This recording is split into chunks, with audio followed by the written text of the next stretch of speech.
Hello everybody, welcome back to the Nest, otherwise known as my library. And if you're new, this is a place where I take about 2 hours out of my weekend. I do my hair, my makeup, I look straight into that camera, and I talk about fragrances. Today is a fun collaboration video I'm doing with my new YouTube friend, Linae. Now she's not a rookie like I am. She's had a channel for at least a year. She's very knowledgeable with fragrances. She has an amazing collection and she is as beautiful inside and out. So do me a favor, once you're done watching this video, pop on over to her channel, watch her video, give her a thumbs up and subscribe. She is absolutely fabulous and I feel very blessed that I have met her virtually over the past couple months. So if you want to see what 10 fragrances I chose for today's video, my top floral fragrances for the summer, cue the intro.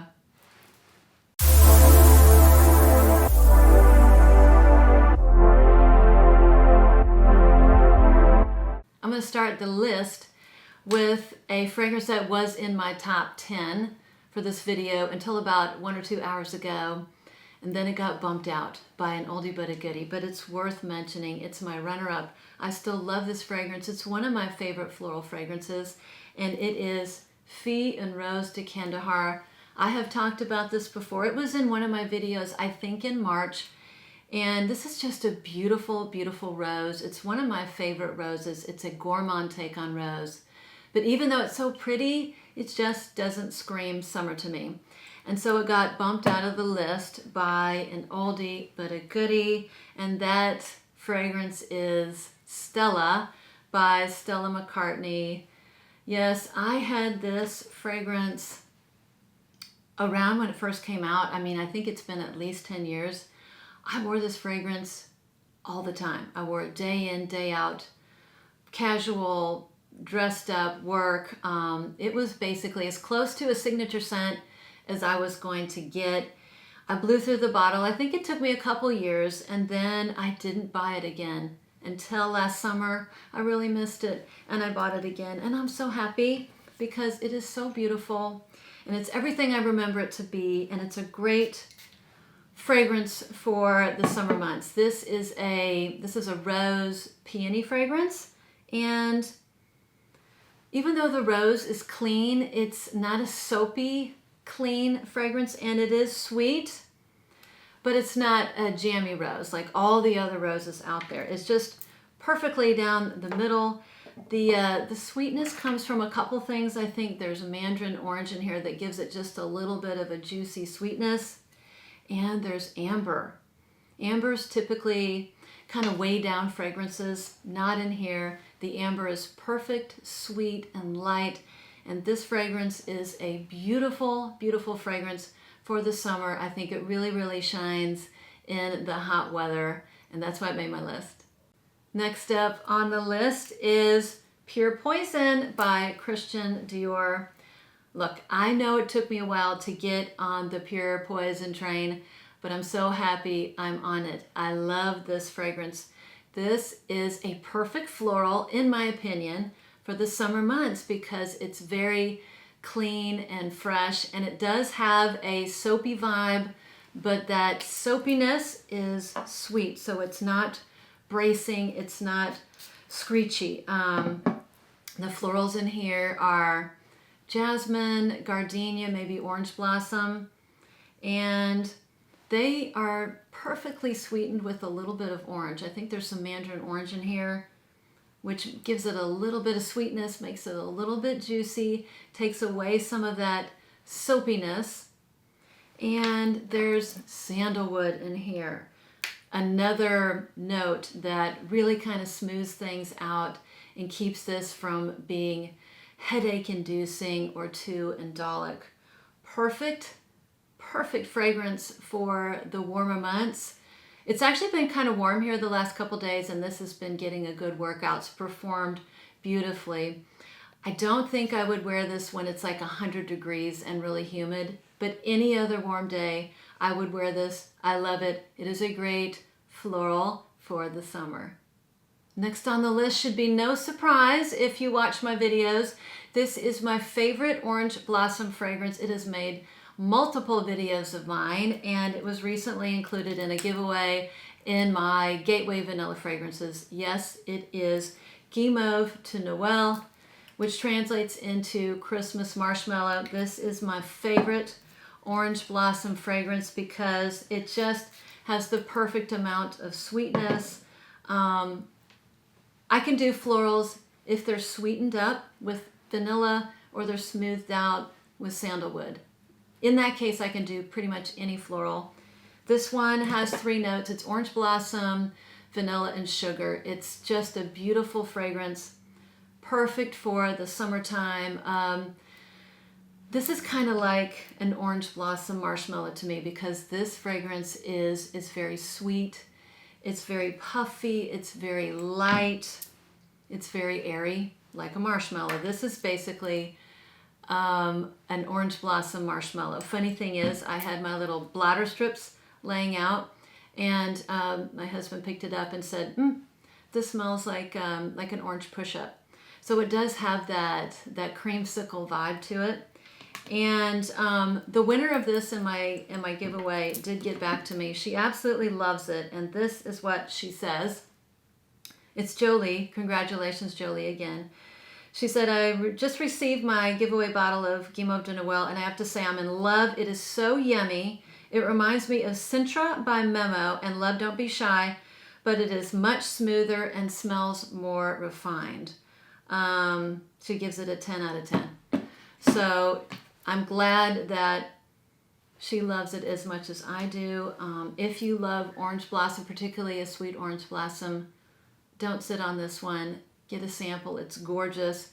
I think it'll do perfectly. Even though it says Christmas Marshmallow, I think it'll do perfectly this summer. I'm going to be wearing it a lot and smelling like an orange creamsicle. Next up is a fragrance that's relatively new to my fragrance wardrobe. I've had my eye on this for a while, but I was smart enough not to blind buy. And I just did a sample swap with my good friend Veronica Says here on YouTube. She's a big star. I know you know who she is. But just in case you've been sleeping under a rock, I will link her channel down below. And I sent her this big long list, and I hope we're still friends, Veronica, because she sent me all the samples, and I fell in love with this one right away and had to get a bottle. This is Hibiscus Palm by Aerin. I had to get a bottle of this because I loved it, and I had a gift card burning a hole in my pocket. But this made the list because this is just a perfect summer floral because the flowers in here are very tropical, and it reminds me of being away on a tropical, exotic beach vacation. The flowers in here are Frangipani, Hibiscus, and Ylang Ylang. This is really kind of a Frangipani centered fragrance, and when I smell this, it kind of reminds me of my trip to Bali because when I went there several years ago, I wore a fragrance that was really heavy in the Frangipani. But in addition to those really pretty florals, it has a little bit of a greenness, and there is palm leaf in here. There's a little bit of coconut milk, but it's not too coconutty, and it doesn't smell a whole lot like suntan oil. There's a little bit of that vibe, but it's more floral than suntan. And as it dries down with a nice musk. But when I smell this, I just think of going away on a beautiful, warm, tropical holiday. I will not be doing that this summer, so I will be going down to Houston. But when I want to feel like I've gone away on a tropical vacation, I will spritz myself with this and walk around my neighborhood and feel like I'm living large. But yeah, perfect exotic floral fragrance for the summer. You should get your nose on it. It's really, really pretty. Next up on my list is, I think, one of the only magnolia-based fragrances I have in my wardrobe. And it is a fragrance that you have heard me talk about in at least one of my other videos. I think it was back in March. And it is by the House of Lubin, and it is called Jardin Rouge, which translates into red garden. Now, this fragrance was named after or inspired by Boston Gardens, which grows a lot of red foliage. There are some red oaks, scarlet oaks. I think there's holly bushes, holly and raspberries grow there. But when the weather turns warmer, the magnolia trees start to blossom, and so that's why this fragrance, I think they wanted to kind of capture that essence when the weather gets warmer. This is a beautiful fragrance. I think it'll work perfectly in the warmer months for many, many reasons. But, so yes, it is a magnolia based fragrance, but you also get rose in here. There's a fruitiness due to some raspberry, and there's supposed to be some black currant. I do get a really nice, bright fruitiness. This has some sandalwood, giving it some creaminess, and there definitely is musk in here, particularly in the dry down, and I get an oak moss type of a vibe. This fragrance is really, really nice. It's light. I wore this the other day. I sprayed like 7 or 8 times. I am an undersprayer. I kind of went to town on this, and it was just the perfect amount. Nobody else really could smell me far away, but I could smell myself all day. It was kind of the way I like to wear perfumes. So it'll work really, really well in the warm months. I think the drawback is it doesn't last forever, maybe 4 to 5 hours. And the House of Lubin has been around for forever. They are one of the older or oldest fragrance houses. So they know how to do fragrances. They know how to do fragrances right. They use really, really good ingredients. There is nothing artificial smelling in this one. It's absolutely beautiful. I'll be picking this up a lot in the summertime and in the warm months. Jardin Rouge. Next up on the list is a real classic beauty, and it is Chanel No. 5 Eau Première. Let me tell you, when I smelled this in a magazine, when this first came out, you know, like, I don't know, maybe 10 years ago? Long time ago, years ago. Fell in love with it. Got a bottle, or I was given a bottle for Christmas. It was a gift, and I was just completely head over heels in love with this one. And I blew through that bottle. I think it was a year or two I went through the bottle. I actually bought a bottle from my mom, and my mom does not wear anything but the original Prada. I've been trying to get her to kind of mix it up, wear other fragrances. She's not interested until I bought her a bottle of this. It was the only other fragrance that she actually finished besides the original Prada. Gorgeous. So this fragrance has the, the original flowers, I think, in the original Chanel No. 5. I think there's ylang ylang jasmine. I don't know, maybe neroli, gardenia. But I think the florals are the same, but there's big, big differences. The soapiness or the aldehydes that's in the original, those are really kind of toned down in this version. The fragrance is much more buttery. It's more velvety. It's more soft. It's a little bit softer, it's a little bit lighter, and it's more powdery. And to me, this is just kind of, a more modern, youthful take on the original Chanel No. 5. Just a classy, chic floral that I will be wearing this summer. This is just class in a bottle. Next up is one of my go-tos in the summer.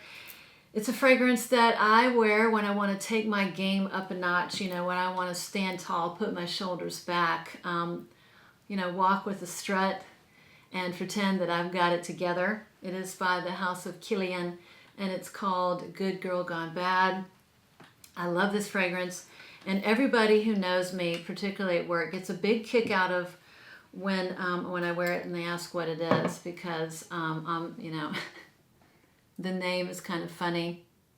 I'm anything but a provocateur. In fact, most people would probably say I'm about as edgy as a bowling ball. But I love this fragrance, and it has these beautiful white florals in here.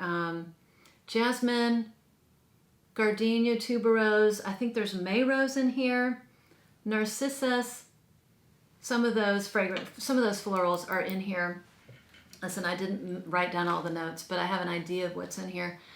Gorgeous, mostly white florals. However, a big part of this fragrance and what makes this fragrance, I think, what this fragrance is known for is the osmanthus. And that's a little flower that smells like apricot. So this is a white floral dominant fragrance, which does have a heavy, heavy note of apricot, which is beautiful. So it is kind of a fruity floral, even though it's a floral. There is some beautiful amber in this that gives it a real nice sweetness, gives it a richness, gives us this nice dense richness that to me kind of makes it really fancy.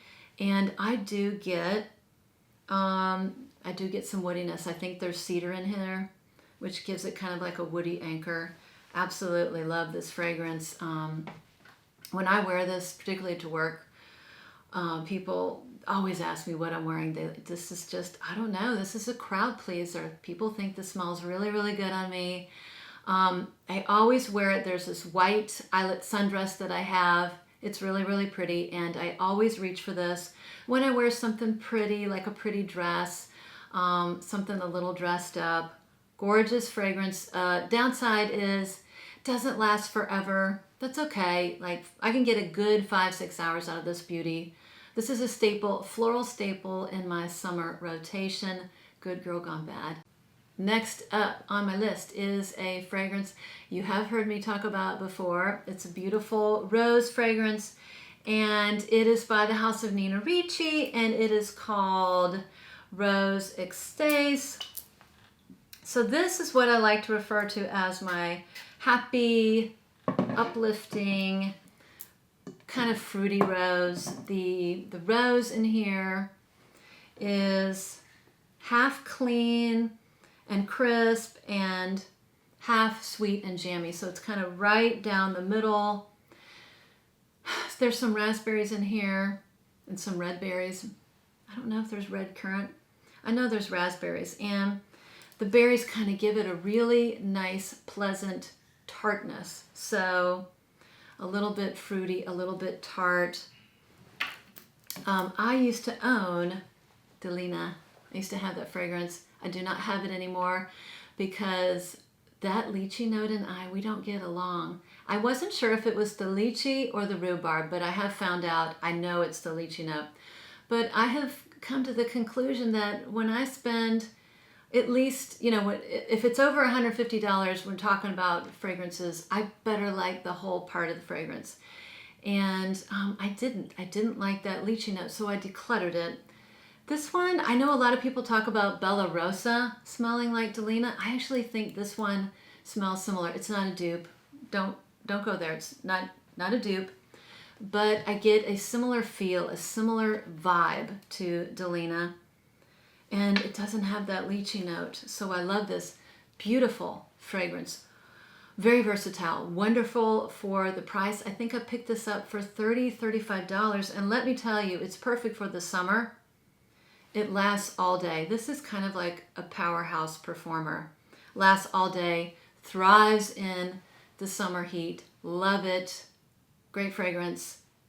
If you like roses and you haven't smelled this, what is going on? It's a great bargain. Next up is an iris-based fragrance. I think this is one of my favorite iris fragrances out there. You have heard me talk about it before. And it's perfect for the summer. And it is by Boucheron, and it is called Iris to Syracuse. This is a wonderful iris fragrance, and I think it's perfect for the warmer summer months for several reasons. So first of all, it's very bright and sweet and a little bit peppery in the opening. The brightness and the sweetness is, there's pear and I think there's orange, but the fruits give it a real nice brightness, sweetness with a touch of pepperiness. And it is powdery due to, there's heliotrope in here and of course the iris, but it's just the perfect amount of powderiness. Now, iris fragrances can get really, really waxy and they can get really, really powdery. You know, some of them can smell like, you know, melted crayons in a makeup bag. This one does not go that far. This is just the perfect amount of powderiness. And it does have a slight lipsticky vibe, but it's not the, you know, melted crayon waxiness. This stays pretty close to the skin. I've worn this in the winter time, but I really, really think that this shines in the warmer months. I wore it a couple days ago. It's beautiful. It's not overpowering. You can overspray this, and it just kind of creates the perfect little scent bubble, perfect for every day, light and airy, fresh, uplifting, gorgeous iris fragrance, and it's amazing for the price. Now listen, I think this is a 4 ounce, or maybe a little bit bigger than 4 ounces, 4.2 ounces. And when these first came out, they were expensive. They were around $300. Now you can get them on the discounter websites for like $100, $125. Amazing. I mean, you just cannot beat the price, and you can't beat the fragrance. It's gorgeous, especially if you love iris fragrances. Get your nose on this one. It will be beautiful in the summertime. Last up, but certainly not least, is a gorgeous fragrance by the House of Christian Dior, and it is called Sakura. So I don't even think I knew that this fragrance existed at the beginning of last year, early on in 2020, when I bought my bottle of, I want to say it was Gris Dior on the Christian Dior website. And one of the many good things about buying from that website, they give you a ton of freebies. I mean, it's freebies galore. One of those freebies was a little teeny miniature bottle of this fragrance, and I had never heard of it before, and I fell in love immediately, and it went on my wish list for a while. Winter came, and I did a decluttering, and I just took the plunge and bought this gorgeous, beautiful fragrance. So this is all about the cherry blossom, the Japanese cherry blossom, but it also has some rose in it. But in my opinion, you know, cherry blossom is the star. This is my favorite cherry blossom fragrance of all time. It's gorgeous. It's sweet. There's a sweetness to it, and a little bit powdery. And I think that's from the violet. There's violet in here. When it dries down, there's a little bit of mimosa.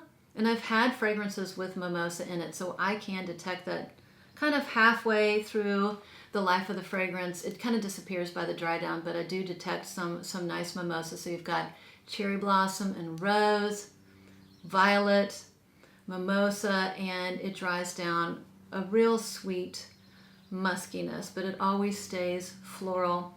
It does kind of stay close to the skin, but it's everything I want in a fragrance, particularly a floral fragrance that I'm going to be wearing in the hot weather, because it's bright, it's crisp, it's clean, it's fresh, and it's delicate.